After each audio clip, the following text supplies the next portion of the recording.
Well, good morning. Grace and peace to you. I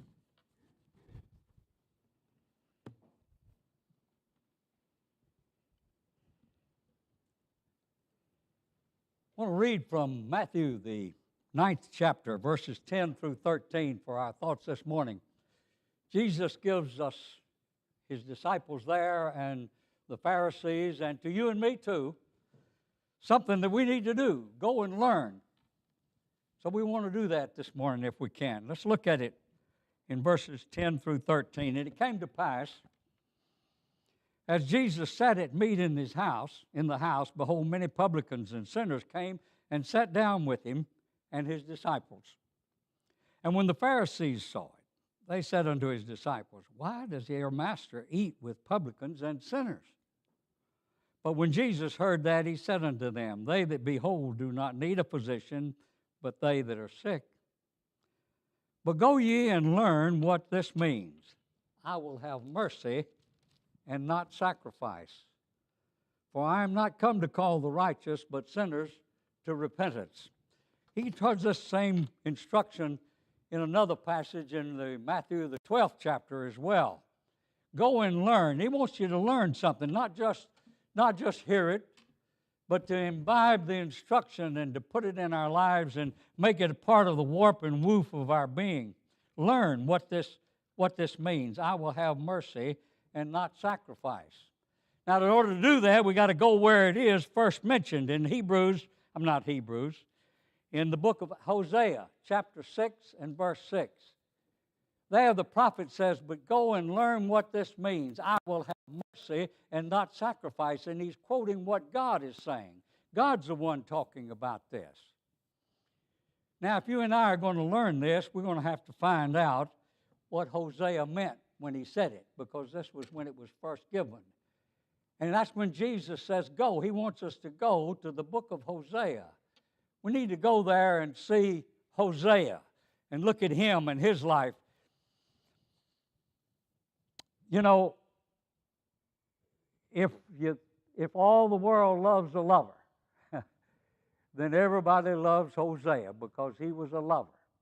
He fell in love with a young lady, and his whole life was made up of that young lady, and she betrayed him.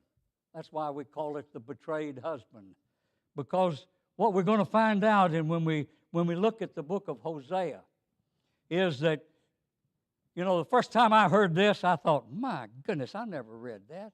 I didn't see that happening. I didn't know he had those children.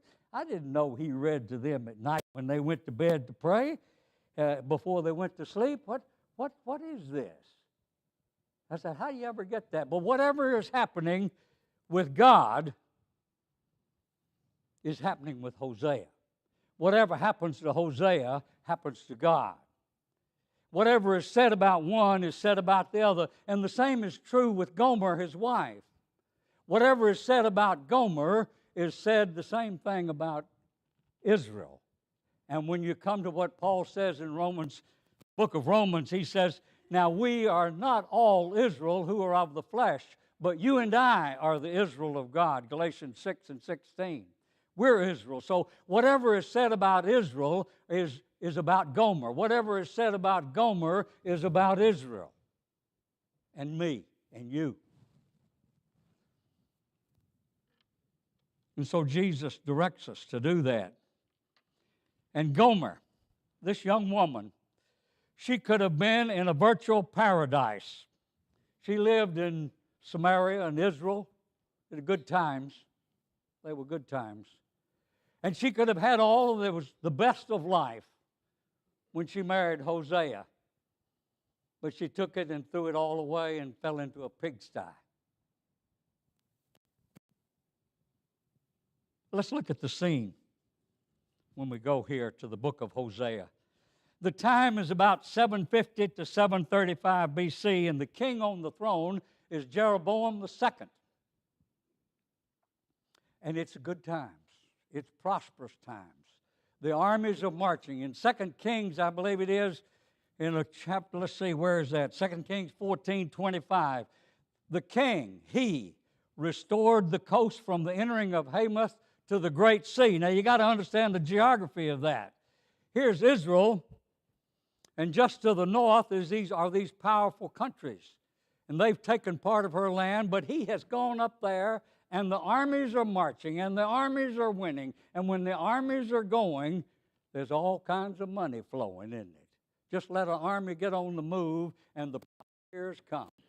And so there's a lot of money going around, but it's not going to the poor. They're not the ones that are getting it. The ones who are prospering are the profiteers, and the ones who have power, and the ones who are in position. And so Jeroboam is leading the country, and everybody's happy, and they're winning victories, and times are good except for the poor, which God always wants to remember. 10 years before, this hadn't been just going on during the time of Hosea. 10 years before, the book of Amos was a message to these same people, Samaria, what we call Samaria, and Israel, the northern kingdom. Amos said in the chapter 2 and verse 6, he's really preaching, and he's a fire and brimstone kind of preacher, For 3 transgressions and for 4, I will not turn away the transgression and the punishment of Israel. So he's really preaching to them. Now, Hosea comes 10 years after him. He's a person of fiery fierceness, all right. But he's not a fire and brimstone preacher. He's a preacher and a prophet of tenderness and love and mercy. This condition that these people were in, Jesus saw it in his day, didn't he? Same thing. The Roman armies were there. Peace was all around except for the occasional rebellion. And Jesus said to them, when he spoke to the scribes and Pharisees and those in power, you devour widows' houses and for pretense make long prayers. It's been going on for all time, hasn't it? That the rich and the people in the power, the prophet and the others suffer. Well, that was the condition there. What else was it like? Well, it's pretty bad. You remember the Roaring '20s? Prohibition. So what'd they do? Well, they started making money out of liquor and running it on the sly. What were they doing in Israel here?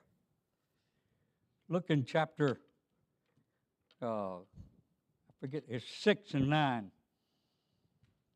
As the priests, now get this, the priests, the ones who officiated the temple, are a bunch of gangsters. They're the part of the mafia. They're the ones that are going out in the country, because he says here, as troops of robbers wait for a man, the company of priests wait in the way by consent. They're going out and killing people to rob them. They don't just rob them, they kill them. That's how they have no feeling for anyone else. And during this time, here's Hosea. He's got a message from God to these people to repent. And he wants to carry this message. So he goes where they are having their parties, because that's where he can see the people. And there's this pretty young girl. And he looks at her, and he is just swept away. Gomer. Oh, she's delightful. And so she looks at him, and she's attracted to this young man. He's a young genius with a heart of love, the heart of a hero, the passion of a poet, the zeal of a saint. Whatever description you want to give him, he's attractive to her, and so she sees him enough that she finally is willing to consent and be married to him. And so she marries Hosea. Now, Hosea is a pure man. He's a man of integrity. He hasn't sacrificed himself along the wayside. And so he takes this young wife, and she consents to be his wife. But you see, his task is to speak to the people of Israel. They're in trouble, and he's going to help them. He wants to send them the message from God that they need to repent, and so he's off preaching a lot. He took up the task of warning this rebellious nation. He saw the war chariots. You know, that passage we read, they talked about the beauty of the... Went down looking at the cars at, you know, the Mercedes place or something, you know. See these? Well, that's what they were. And he saw these chariots, the chariots of Assyria, and he knew that Israel didn't have long. It wouldn't be long. Come, let us return to the Lord, chapter 6 and verse 1, and he will heal us. He hath smitten, and he will bind us up. Return, chapter 12, verse 6, return then to God. Keep mercy and judgment. Wait on God continually. You see, he's out carrying this message, and while he's carrying this message of repentance, and you need to get ready so God will protect us against this. If we'll serve him, if we'll be his people, he'll protect us. They won't overtake us. And while he's doing that, she just doesn't share the patriotism of her husband, and certainly not on his task. She's not going with him to go to the places, and she's just going to stay at home. And so he's traveling, he's away a lot. And she's home, but she's not just home idle. She goes out to the parties. She's a party girl. And she's all around. You know, if there's a truism, a man or a woman finds his heaven or hell in his marriage. And Hosea found his hell in his marriage. She's a profligate kind of person. She didn't share his purposes, and she didn't travel with him. And she feels very put upon that he's always gone. He's never around here. I never see him. He's mistreating me, and she's got a friend. Everybody gets a friend like this, don't they? This man, he listens to her. He commiserates. Oh, you poor thing. I feel so sorry for you, Gomer. It's tough. You know, a martyr that knows he's a martyr and conscious of it, they're just about the worst burden to bear around. And that's what she was. Yet this friend, he sat there beside her. He's right there with her. You find that in chapter 3 and verse 1 or 2 there, where this friend is. But he's there. And so, eventually, a son is born. And God says, name him Jezreel, because I'm going to reconcile what Jehu did. There's going to be reconciliation. And so here, what he's doing in these names of these children, God says, you name him Jezreel, reconciliation. You see what Hosea, he knows he's got trouble with his wife, this young wife. And he hopes that with this son, with this coming of this little baby boy, that if the boy will just lay one hand on Hosea and one hand on the heart of Gomer, and maybe he can put us together again. Maybe we'll be a family and really together. But the tempestuous years go by, and 2 other children are born. And these things are significant in their names. God says, you name this little girl that you've got now, Lo Ruhamah. Lo is the Hebrew no. No mercy.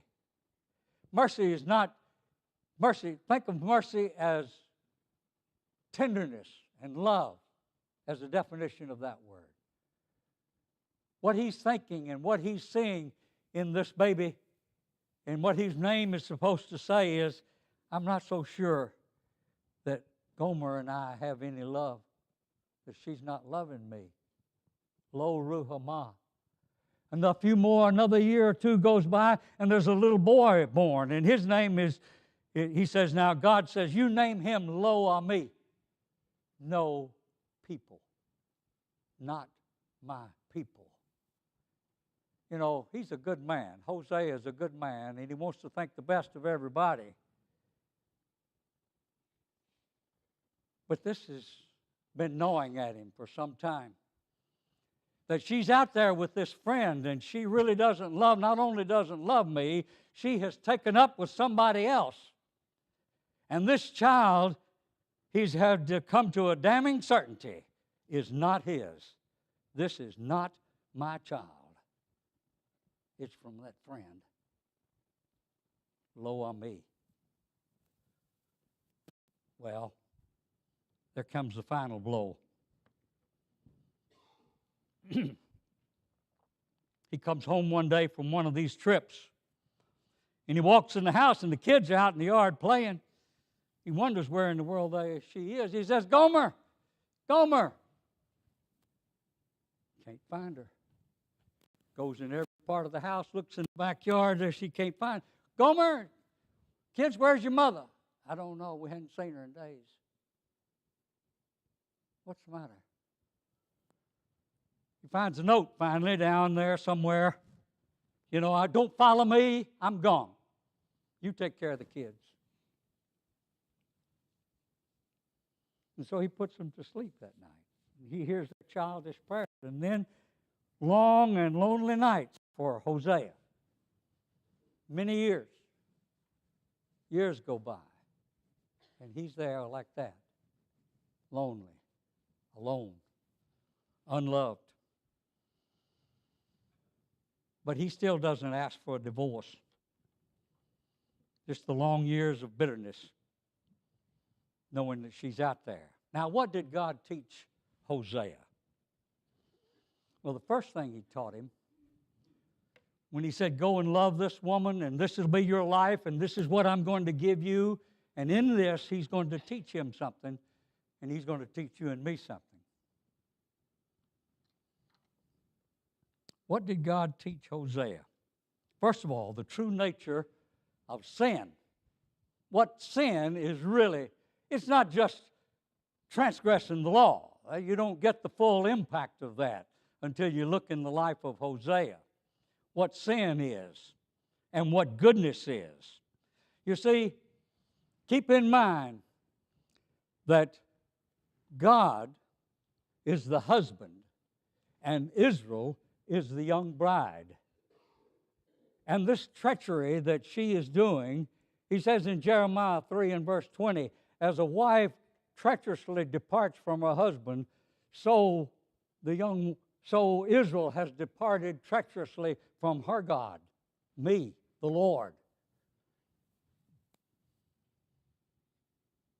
Hosea represents God then. And whatever is true of one is true of the other. Now, Gomer left. That's the transgression. But why did she leave? Why did she leave? It was inward disloyalty. And he began to understand that. You see, it's not just a good time. There's wickedness in Gomer's heart. And why she left him. Why did she prove unfaithful? What was the problem with her? She didn't care about him anymore. She couldn't stand to be with him. She didn't want him. And that's pretty hard to take in a marriage. And that's what he had, and that's what he had to think about. She no longer cared. She no longer confident that her husband could bring her any kind of happiness. You know, with the prodigal, Jesus gives us a beautiful story of the prodigal son. Why did the prodigal leave? Did he want to wreck his own life? Did he want to wind up in a pigsty? He didn't leave to go wind up in a pigsty. Did he want to just destroy his father's life by walking out on him? No. He wasn't trying to do anything to his father. He just didn't care about his father. That was the hard thing. He just wasn't concerned about him. And that's the nature of sin, isn't it? You see, sin is not just about self-interest. That's a big part of it. Sometimes it ends in a wrecked life and a man out there wanting to feed the pigs, or not wanting to feed the pigs, but wanting to eat what they eat. But more than that, it's the unfaithfulness, the lack of care, the lack of love, the essence of sin is that he just doesn't love the mate, God.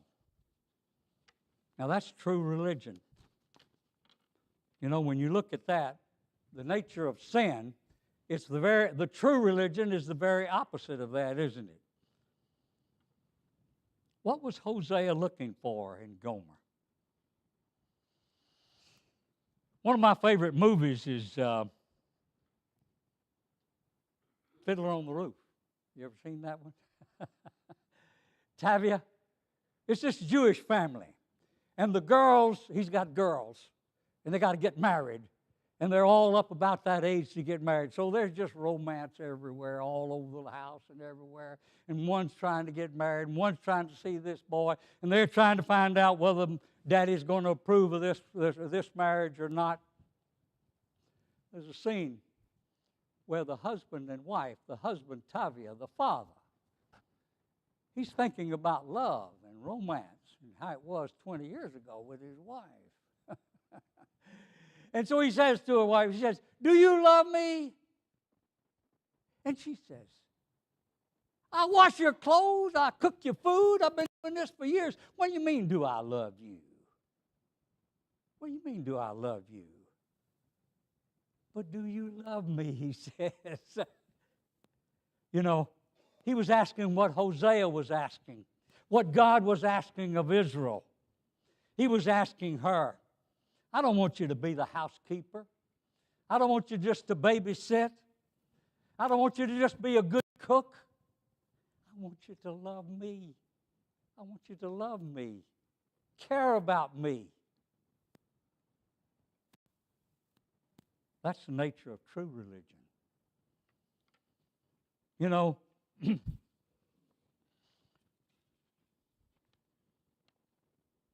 when you find, when you come to this, you see what he's really asking for. That's what God is asking us. It's not prayers, money. That's not what he's after. He's after our love, our hearts. He wants us to give ourselves.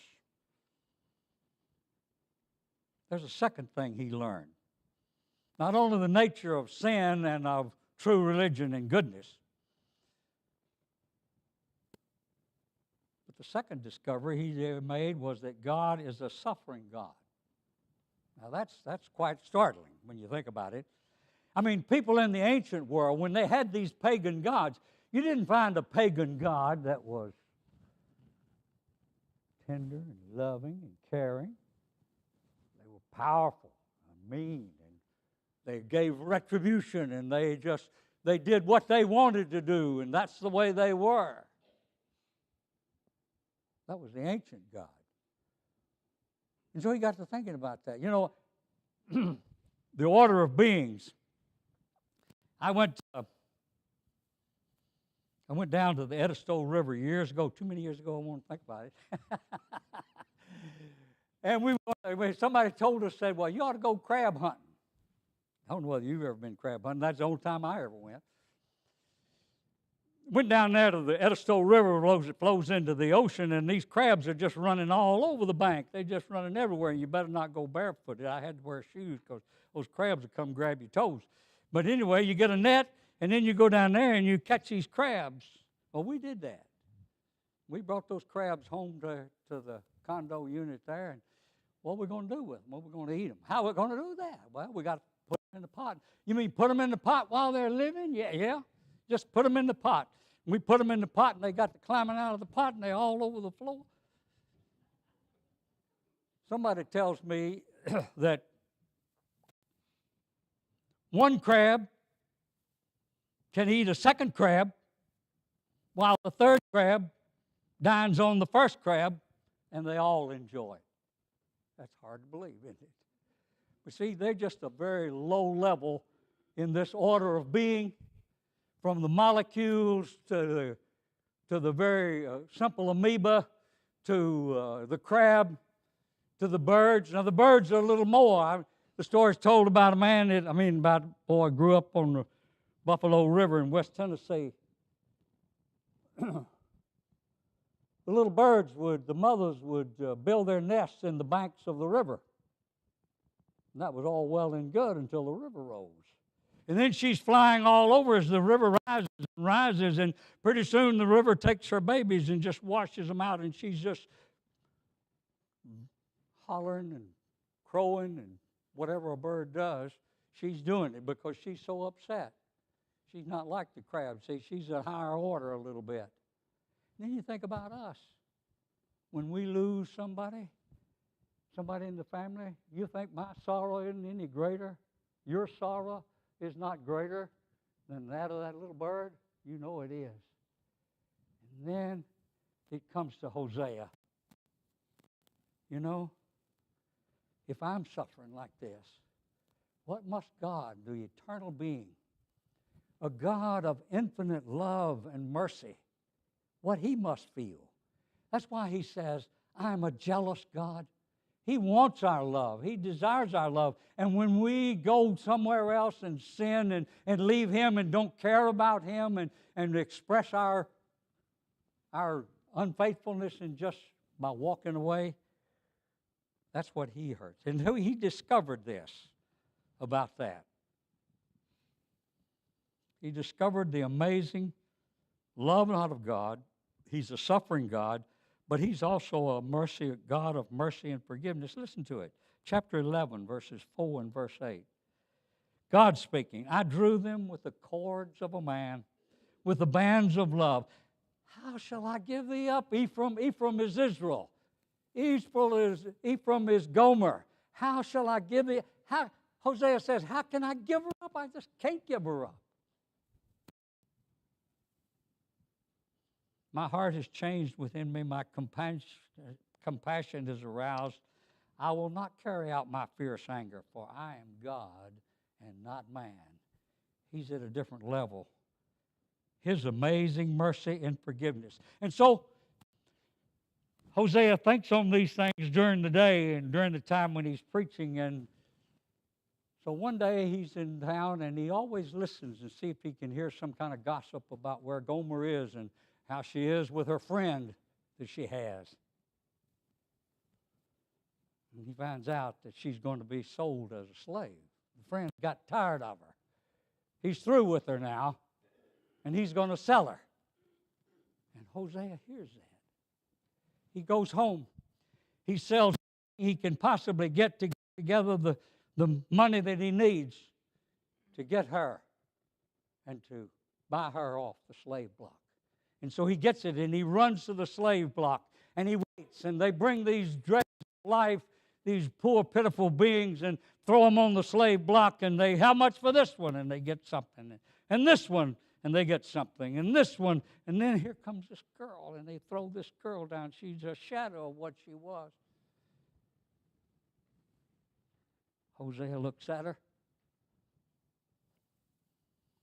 They said, how much am I give? He says, I'll give this much. And it's an outrageous sum. 10 times what anybody offered for any of these other slaves. Sold to this man. And he buys Gomer off the slave block. That's in chapter 3. He buys her off the slave block. What did he do now? He refuses to divorce her.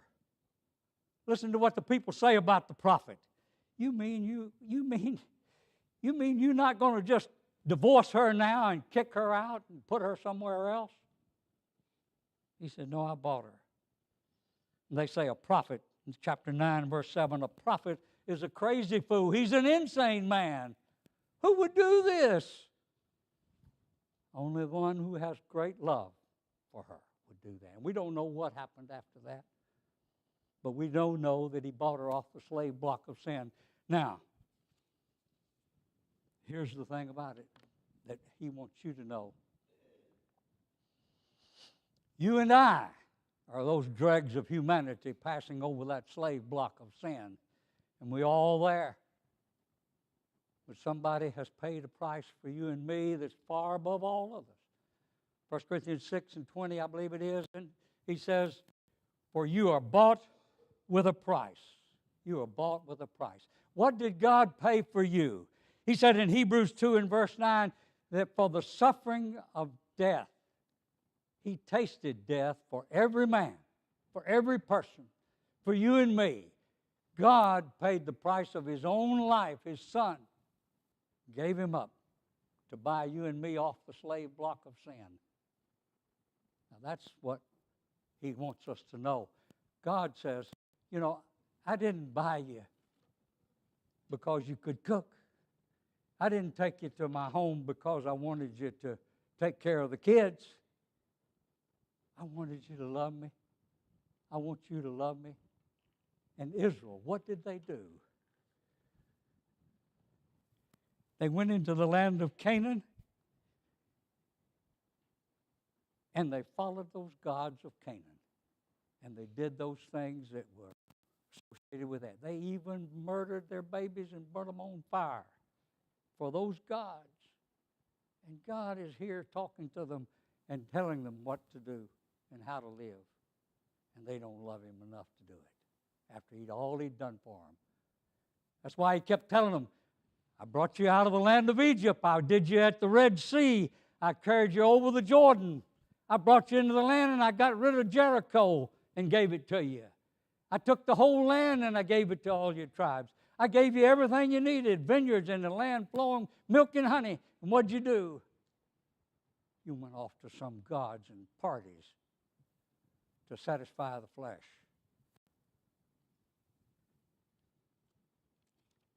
And so it is.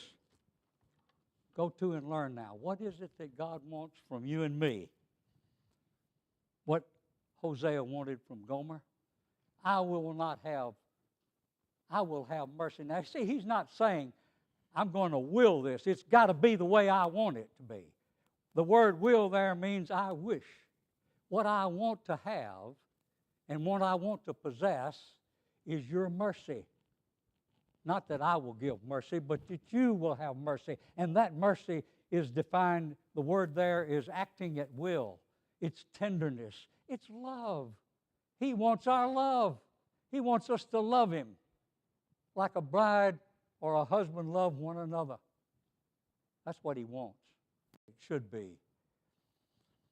And so he says, I will have mercy. That's what I want. And not sacrifice. I'm not interested in your money. I'm not interested in how good and righteous you can be, because I know you can't be. I'm just going to buy you and wash away those sins, you see. And he buys us off the slave block. And so, you and I are there, and we have not obeyed the gospel. We've not responded to Jesus. We haven't come to him. We haven't become his bride. And that opportunity is yours this morning. We can baptize you, and you'll be a part of the church, and you'll be his bride. Or, if you've wandered away, you've been Gomer, you've been that treacherous wife, you can come back. He'll still buy you off the slave block. He'll still take us in either condition as we sing the song. Let's